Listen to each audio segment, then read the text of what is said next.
আসসালামু আলাইকুম প্রিয় শিক্ষার্থীরা, আশা করি তোমরা সবাই ভালো আছো।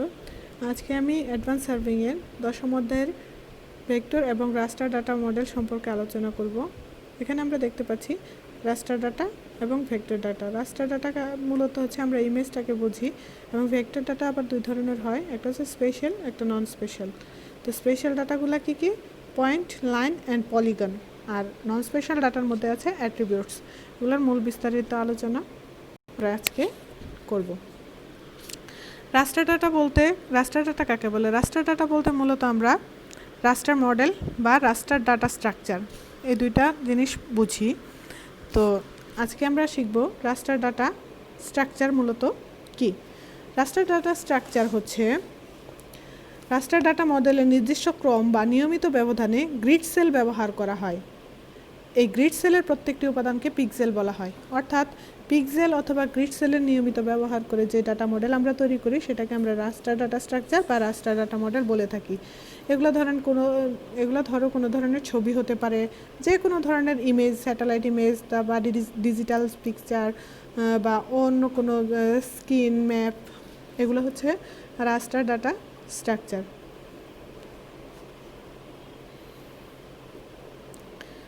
এক্সাম্পল হিসেবে আমরা দেখতে পাই যে কোনো ধরনের ছবি, যেমন এখানে একটা আছে স্যাটেলাইট ইমেজ, একটা এফসিসি, একটা এরিয়াল ফটোগ্রাফ, একটা ফটোগ্রাফ নর্মালি মোবাইলে বা যে কোনো একটা স্ক্যান্ড ইমেজ হতে পারে, তারপর সার্ভে শিট, তারপরে রাস্টার ডাটা শিট। এগুলো যে কোনো ধরনের ইমেজই মূলত হচ্ছে রাস্টার ডাটা মডেল। তো এই সকল রাস্টার ডাটা মডেলে আমরা পিক্সেল রাস্টার ডাটা মডেলের মূলত হচ্ছে ফর্মুলাসগুলো যেগুলো থাকে, আমরা মূলত এই ফর্মুলাসগুলো কিন্তু আমাদের সবারই জানা। পিএনজি, জেপিজি, তারপরে হচ্ছে বিএমপি, জিআইএফ, তারপর হচ্ছে ইপিএস, তারপর হচ্ছে এসবিএস এবং পিডিএফ। এই সকল ফরম্যাটগুলো হচ্ছে ইমেজ ফরম্যাট, আর এই ইমেজ ফরম্যাটগুলাই মূলত হচ্ছে রাস্টার ডাটা মডেলের ফরম্যাট। আমরা এখন যাব রাস্টার ডাটা মডেলের এক্সাম্পল হিসেবে আমরা দেখতে পারি এই যে একটা ছবি, এই যে দেখো, এই ছবিটাকে আমরা যদি পিছনে যে বাড়ি আছে, এই যে লাল বাড়িটা আমরা দেখতে পাচ্ছি, ওই বাড়িটাকে যদি আমরা জুম করি, তাহলে জুম করলে আমরা দেখতে পাবো যে এর মধ্যে কিছু চারকোণ আকৃতির ঘর দেখা যাচ্ছে। ওই ঘরগুলাই মূলত হচ্ছে এক একটা গ্রিড বা এক একটা পিক্সেল। এই ঘরগুলাকেই মূলত বলা হয় পিক্সেল। তো এই ঘরগুলার যখন আমি ক্লিক করব, এই প্রত্যেকটা ঘর কিন্তু তার প্রত্যেকটা হচ্ছে আইডি বলো বা হচ্ছে বলো, সেটা কিন্তু আছে। তো আমি যখন এই প্রত্যেকটা ঘরে যখন ক্লিক করব, দেখো প্রত্যেকটা ঘরের মানই কিন্তু আমার চলে আসতেছে। এভাবে হচ্ছে রাস্টার ডাটা মডেলে আমরা এই পিক্সেল এবং গ্রিডের সমন্বয়ে মূলত হচ্ছে আমরা ডাটাটা ইনপুট করে থাকি বা তৈরি করে থাকি। এবার আমরা যদি একটা টোপোগ্রাফিক মানচিত্রে যাই, ম্যাপে যাই, তখন দেখব আমরা সেটাকে যদি আমরা জুম করি, জুম করলে আমরা এই পিক্সেলগুলো দেখতে পাবো, পিক্সেল বা গ্রিডগুলো আমরা দেখতে পাবো। ওই পিক্সেল বা গ্রিডের মধ্যে যদি আমরা ক্লিক করি, তাহলে এখান থেকে ওই প্রত্যেকটা পিক্সেল বা গ্রিডের মানগুলোও কিন্তু চলে আসবে।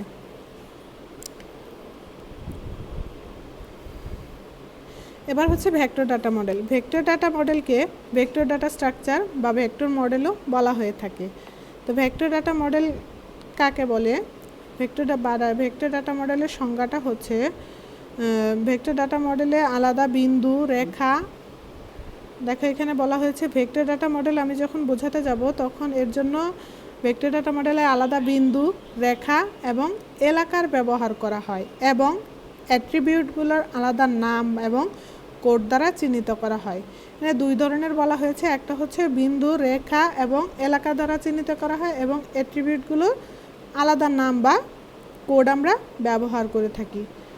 তো এখানে আমি ভেক্টর ডাটা মডেলের মধ্যে যেমন আছে যে এই যে একটা আমি টোপোগ্রাফিক ম্যাপ বা মানচিত্র, কোনো একটা এলাকার ভূমি মানচিত্র নিলাম, সেখানে আমি ডিজিটালাইজড করব। তো ডিজিটালাইজড করে আমি এলাকাগুলোকে, বিভিন্ন এরিয়াগুলোকে আমি ভাগ করে দিব। দেখো প্রথমে একটা এরিয়া সিলেক্টেড করা হচ্ছে, সেটা হচ্ছে গ্রাস লাইন, বা হচ্ছে যে এরিয়াটা সিলেক্ট করা হয়েছে এটা হচ্ছে গ্রাস লাইন। এটা সিলেক্ট করার পরে এটাকে ডিজিটালাইজড করা হবে। ডিজিটালাইজড করলে এটা হচ্ছে আলাদাভাবে শো হবে। এরপরে এখানে একটা আছে এগ্রিকালচার লাইন, এগ্রিকালচার ফিল্ড দেখা যাচ্ছে, ওই ফিল্ডটাকেও আলাদাভাবে সিলেক্ট করা হয়েছে। এবং এর মধ্যে যখন আমি টেক্সট বা হচ্ছে নন স্পেশাল ডাটা ইনপুট করব তখন এটা আমার আলাদাভাবে শো করবে। এবং আমি আরেকটা এরিয়া চিহ্নিত করলাম, সেটা হচ্ছে ফরেস্ট এরিয়া। ফরেস্ট এরিয়া যেহেতু এখানে গাছ বেশি আছে, গাছপালা বেশি, সেই এরিয়াটাকে আমি আলাদাভাবে চিহ্নিত করে দিলাম, এটা ফরেস্ট এরিয়া হিসেবে দিলাম। এখন আমি এটা মার্জ করব হচ্ছে নন স্পেশাল এবং স্পেশাল ডাটাগুলো একসাথে আমি মার্জ করে দিব। তো এখানে আমি ইনপুটগুলা দিয়ে ডিজিটালাইজড করে এর সাথে আমি কোডগুলা দিয়ে মার্জ করে দিচ্ছি। মার্জ করে দেওয়ার পরে এখানে এই কালারগুলোর সাথে দিয়ে এখানে মার্জ করে দেওয়া হলো। মার্জ করে দেওয়ার পর এখানে দেখো ডাটা স্ট্রাকচার দুই ধরনের, ডাটা টাইপ হচ্ছে ভেক্টর ডাটা টাইপ দুই ধরনের হয়, একটা স্পেশাল আর একটা নন স্পেশাল বা attribute data type. Special data type যেটা, সেটাতে আসবে হচ্ছে ডাটা রিলেটেড টু লোকেশন আসবে, সেন্টার আসবে, বিন্দু আসবে, এগুলো সব আসবে স্পেশাল ডাটা টাইপ। আর নন স্পেশাল ডাটা টাইপে আসবে হচ্ছে টেক্সট অথবা নিউমেরিক্যাল ভ্যালিউস। নিউমেরিক্যাল ভ্যালুসের মধ্যে মূলত হতে পারে এটা পপুলেশন হতে পারে, ডেট হতে পারে, ভিলেজ কোড হতে পারে, অবজেক্ট আইডি হতে পারে, ম্যাপ হতে পারে, এগুলো হচ্ছে নন স্পেশাল ডাটা। আর টেক্সটের মধ্যে আছে ভিলেজ নেম বা হচ্ছে কোনো পার্টিকুলার পার্সন নেম, এগুলো যখন আমি ইনপুট দিব তখন সেগুলো হয়ে যাবে নন স্পেশাল ডাটা।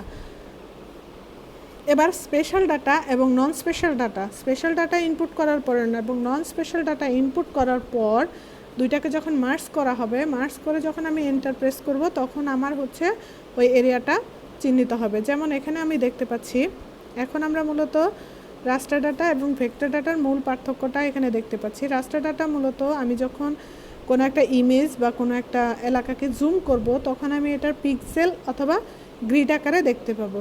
এবং ভেক্টর ডাটা যেটা আছে সেটা আমি যখন জুম করব তখন কোনো পিক্সেল এবং কোনো গ্রেড দেখা যাবে না। ধন্যবাদ সবাইকে।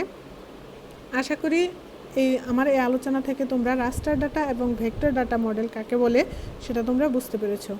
ধন্যবাদ সবাইকে।